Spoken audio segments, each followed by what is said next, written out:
សួស្តីនេះជាវីដេអូបន្ទាប់ដែលក្រោយពីយើងបញ្ជូនsubmit DOCWC នេះហើយយើងអាចធ្វើការងារជាច្រើនបន្តទៀតបានដូចជាការបង្កើតនយោជកថ្មីដែលមុនហ្នឹងខ្ញុំគ្រាន់តែបង្ហាញនៅក្នុង function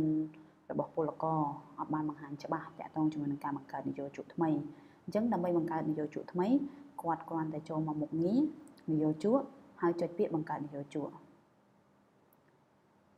ឬគាត់អាចចុចបញ្ជីនយោជកហើយចុចពាក្យបង្កើតថ្មី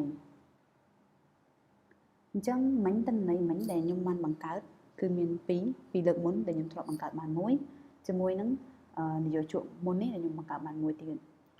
អញ្ចឹងបញ្ជីនយោជកនេះនឹងបង្ហាញរាល់តន័យនយោជកដែលខាងក្រុមហ៊ុនបានបញ្ចូលអញ្ចឹងកន្លែងនេះអត់មានអីស្មុគស្មាញសាំញ៉ាំច្រើនទេវាមានការប៊ូតុងកែប្រែមានលម្អិតមាន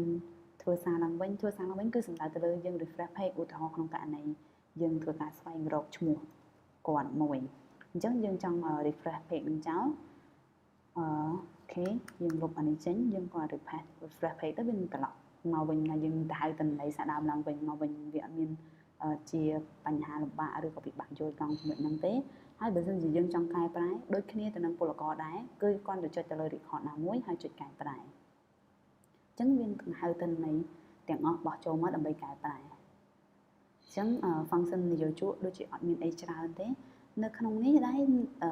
អ្នកទាំងអស់គ្នាមិនសង្កេតឃើញប៊ូតុង filter មួយនេះទេអញ្ចឹង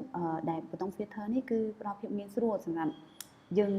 ជា advanced search មួយយើងអាច search ថាយើងចង់ដឹងថាតន័យនយោជកដែលយើងបង្កើតពីថ្ងៃនេះខែនេះឬក៏ពីលេខកូដនេះមានអក្សរខ្មែរអីគេឈ្មោះជាលតាំងអីគេយើងអាចគ្រាន់តែបំពេញអាហ្នឹងចូលទៅហើយចុចប៊ូតុងស្វែងរកមានតែហៅឥឡូវខ្ញុំសូមឧទាហរណ៍ថាខ្ញុំបំពេញចង់ដឹងថានយោជកហ្នឹងខ្ញុំ add បានប៉ុន្មានអ្នកអញ្ចឹងគ្រាន់តែចុចស្វែងរកវានឹងទៅហៅនយោជកម្នាក់ហ្នឹងមកចុះបើសិនជាក្នុងករណីខ្ញុំអត់មានឧទាហរណ៍ម្សិលមិញចង់មើលម្សិលមិញអត់មានតន័យទេអញ្ចឹងវាអត់មានភាពស្មុគស្មាញអីច្រើនទេអូខេខ្ញុំសូមបញ្ជាក់តាក់ទងជាមួយនឹងបញ្ជីឈ្មោះ OCWC បន្តិចតាក់ទងជាមួយនឹង list ដែលបាន submit ហើយគាត់អាចធ្វើការលុបឬក៏កែប្រែតន័យនឹងបានទេឧទាហរណ៍បើសិនជាគាត់ចង់ចុចបញ្ចូលទៀតបានថា list គេនឹង alert message error មួយប្រាប់គាត់ថា list នឹងបាន submit ហើយឬក៏គាត់ចង់លុប list នឹងចេញអូខេបើសិនជាគាត់អត់ចុចមាន record ណាមួយគឺគាត់ចុចអត់បានទេណា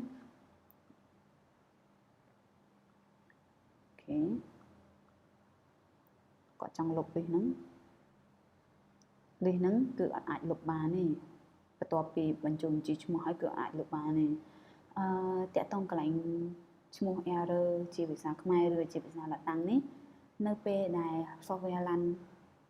មែនតើទៅវានឹងចេញជាភាសាខ្មែរជូនអ្នកទាំងអស់គ្នាដោយសារមួយចំនួនពួកខ្ញុំធ្វើការកែបុកប្រែតន័យអត់តាន់អញ្ចឹងនៅក្នុង test នេះយើងឃើញថាមានកន្លែងខ្លះចេញអក្សរខ្មែរមានកន្លែងខ្លះចេញអក្សរអង់គ្លេសក៏ប៉ុន្តែនៅពេលដែលយើងប្រើមែនតើគឺដែលបើយើងដូរភាសាខ្មែរដូចនឹងចេញខ្មែរទាំងអស់ជូនយើងតែម្ដងលើកលែងតែតន័យខាងក្នុងនេះទេដែលมันអាចបង្ហាញបកប្រែទៅជាភាសាខ្មែរទាំងស្រុងជូនតែបើសិនជាតងជាមួយនឹងជួរheader របស់តារាងអីចឹងគឺយើងមានការកែប្រែជាភាសាខ្មែរជូនអូខេហើយតកតងជាមួយនឹងបញ្ជីពលករជាក្រុមនេះក៏មាន function មួយចំនួនដែលខ្ញុំអត់ទាន់បានបញ្ជាក់អញ្ចឹងខ្ញុំគ្រាន់តែបង្ហាញជូនថាបើសិនជាយើងចុចទៅលើប៊ូតុងនេះចេញអីចុចទៅលើប៊ូតុងនេះចេញអីណាអញ្ចឹងបើសិនជាខ្ញុំចុចទៅលើប៊ូតុងនេះវានឹងបិទផ្ទាំង file ដែលយើង select អញ្ចឹងបើខ្ញុំចង់បើកវិញខ្ញុំគ្រាន់តែចុចទៅលើប៊ូតុងបើកវិញទៅវានឹងទៅបើកផ្ទាំងយើងមិនជូនវិញភ្លាមអញ្ចឹងយើងមើល file ដែលយើងបានបង្កើតហើយធ្វើការ select ផ្លាស់ប្ដូរគ្នាអញ្ចឹងបានវានឹងហៅតន័យទៅតាម file name របស់យើងមួយហើយដូចគ្នានេះដែរគឺវាមានការទៅពណ៌ទៅមុខបង្ហាញម្ដង100បង្ហាញម្ដងឲ្យបានដូចគ្នាហើយបើសិនជាក្នុងករណីយើងអត់ទាន់ select ទៅលើ record ណាមួយទេយើងចុចប៊ូតុងមុខងារនេះវានឹងបង្ហាញជាបញ្ជីការបង្កើតបញ្ជីឈ្មោះឬក៏ជារបាយការណ៍ទូទៅតែក្នុងករណីយើង select ទៅលើ record ណាមួយយើងមកចុចប៊ូតុងមុខងារនេះវានឹងមានមុខងារផ្សេងទៀតអ មុខងារកាត់ចេញគឺឬក៏អង់គ្លេសហៅថា cut សំដៅទៅលើកាត់ពលករម្នាក់ហ្នឹងចេញពី list មួយហ្នឹង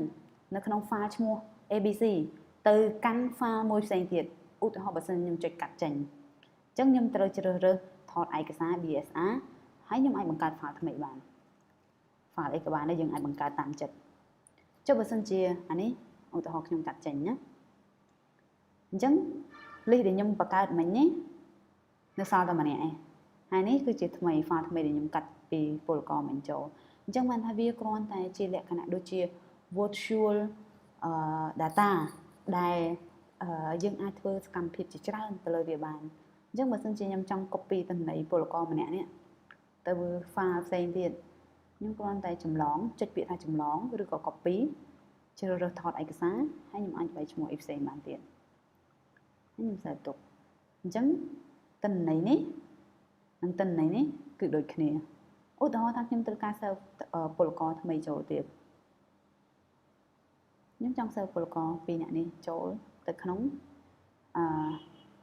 file ដែលខ្ញុំមានស្រាប់អញ្ចឹងគ្រាន់តែចុចដូចខ្ញុំចុចមិញហ្នឹងទៅគឺអាចលឿនបន្តិចគឺខ្ញុំចុច select ទៅលើពលករចុចមុខងាររក្សាទុកនេះតោះឥឡូវនេះវានៅលើតេស្តវាមានការ error មួយចំនួនក៏ប៉ុន្តែមែនតែនទៅគឺអត់មាន error អញ្ចឹងទេគឺយើងបានកែ fix អស់ហើយនៅរាល់ debug ទាំង lain អូខេអញ្ចឹងពេលដែលខ្ញុំជ្រើសរើស BSR កន្លែងនេះវានឹងទៅហៅ file ទាំងអស់ដែលខ្ញុំបានបង្កើតមួយនោះតែខ្ញុំចង់សេវចូល file មួយណាអញ្ចឹងឧទាហរណ៍ខ្ញុំចង់សេវចូលក្នុងនេះបានដូចគ្នាអត់អីទេតែក្នុងករណីដែរឈ្មោះហ្នឹងធ្លាប់មានហើយមិញខ្ញុំសេវឈ្មោះសុកតារាមិញចូលទៅក្នុង OCWC list ថ្ងៃទី31អញ្ចឹងបើសិនជាក្នុងករណីពលករម្នាក់នឹងមានហើយខ្ញុំបែរជាទៅសេវចូលថែមទៀត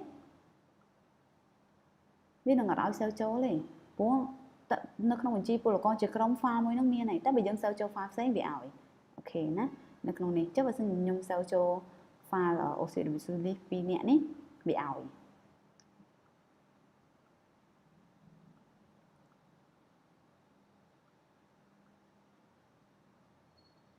នេះយើងមកមើលបញ្ជីជាក្រុមឃើញយើងចុចមើលទៅឃើញមាន2នាក់អញ្ចឹងតកតងជាមួយនឹងការប្រើប្រាស់ទៅលើមុខងារនេះឥឡូវឧទាហរណ៍យើងចង់ delete អានេះចោលយើងចង់ delete file name នឹងចោលយើងគ្រាន់តែចុចនៅលើ file name មួយហ្នឹង right click យើងអាចកែប្រែឈ្មោះបានឬក៏លុប file ហ្នឹងតែម្ដងឧទាហរណ៍ខ្ញុំចង់លុបចោលយើងគ្រាន់តែយកពាក្យលុបទៅហើយចុច OK បើមិនជាយើងចង់លុបមែនហើយបើសិនជាខ្ញុំគ្រាន់តែចង់កែប្រែឈ្មោះ file ខ្ញុំចុចកែប្រែឈ្មោះ file ខ្ញុំដាក់ថា testing អញ្ចឹងវានឹងកែប្រែឈ្មោះអញ្ចឹងដាក់ទៅជា testing វិញអញ្ចឹងការប្រើមុខងារសំខាន់នៅលើនេះដូចជាអត់មានអីទេបើសិនជានៅលើនេះក៏អាចបញ្ចូលរូបពលករផងដែរគឺបង្ហាញរូបពលករអញ្ចឹងយើងអាចទៅធ្វើការស្វែងរកផ្លាស់ប្ដូររូបបើសិនជារូបរបស់យើងដែលបញ្ចូលមុននោះវាអត់ស្អាតវាព្រិលវាអីអញ្ចឹងឬក៏យើងអាច download ទុកបានដូចគ្នារូបពលករមួយចំនួនដែលយើងចុងការយូរទៅយើងរកអត់ឃើញអញ្ចឹងយើងមក download ទុកដើម្បី print ថ្មីបានអញ្ចឹងរបៀបនៃការប្រើប្រាស់ក៏ដូចជារបៀបនៃការបញ្ជូន list រងចាំការ approve អីគឺខ្ញុំបានបង្ហាញនៅក្នុងទីនេះអស់ហើយបើមានចន្លោះខ្វះខាតត្រង់ចំណុចណាមួយខ្ញុំក៏សូមអ្នកទាំងអស់គ្នាអធិស្ឋានផងដែរហើយនឹងព្យាយាមតបនៅរាល់បញ្ហាទាំងអស់ហើយក៏សូមឲ្យអ្នកទាំងអស់គ្នាជួយសហការគ្នាក្នុងការដែលមានការ error កន្លែងណាមួយកើតឡើងគាត់អាចផ្ញើជា email មកខ្ញុំ capture screen នឹងទុកផ្ញើជា email មកខ្ញុំដើម្បីខ្ញុំរកវិធីដោះស្រាយបន្តទៅទៀតសូមអរគុណចំពោះការទស្សនាវីដេអូទាំងអស់ដែលខ្ញុំបានបង្កើត